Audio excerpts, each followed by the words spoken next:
Hello everyone, I'm Dr. Divya Kothari from Subham Hospital, Jaipur.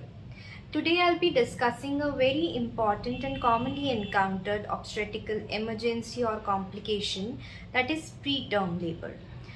Preterm labor is defined as any female who is having uterine contractions. Along with that, she is having a cervical dilatation of 3 centimeter or more than 3 centimeter with cervical effacement. Any lady who is having contractions or an irritable uterus is not considered or categorized under preterm labor.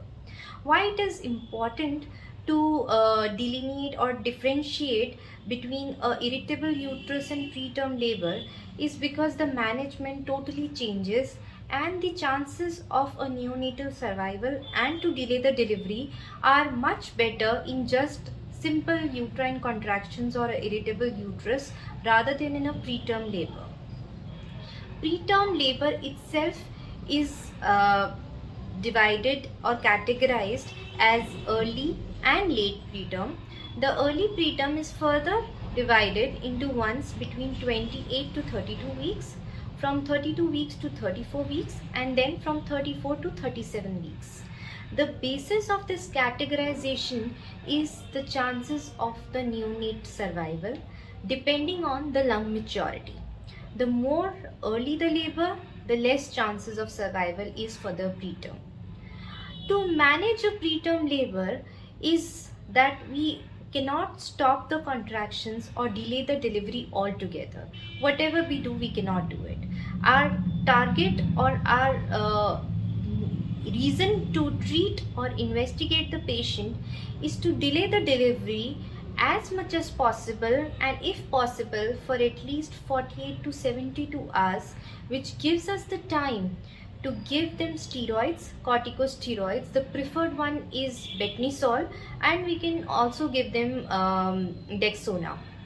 So the purpose is to give them steroids which will help in the lung maturity of the baby and increase the chances of survival. And another is in those with very early preterm of 28 to 32 weeks, we also prefer giving them magnesium sulfate for the neurodevelopment of the child. So preterm labor is a very commonly encountered emergency in obstetrics. The incidence of preterm labor in India is approximately 7 to 9%. That means out of every 10 females attending your clinic, one of them is going to land into a preterm delivery. So to be well equipped and to be aware of the complications, the drugs of choice, the neonatal survival is important. Also, other than using corticosteroids and magnesium sulfate, the most common drug which is used for delaying the labor or controlling the contractions to some extent are the tocolytics. Now the tocolytics, we have a broad range of them. The recently introduced one is atosiban, which is a uterus specific tocolytic and works only on the uterus with zero side effects. The first choice of drug, there is a debate always between using calcium channel blockers or beta blockers. That is, we try to debate if nifedipine is better than using duodenons or other drugs. But currently nifedipine is the preferred drug of choice with though strict monitoring and strict control of the vitals of the patient is required.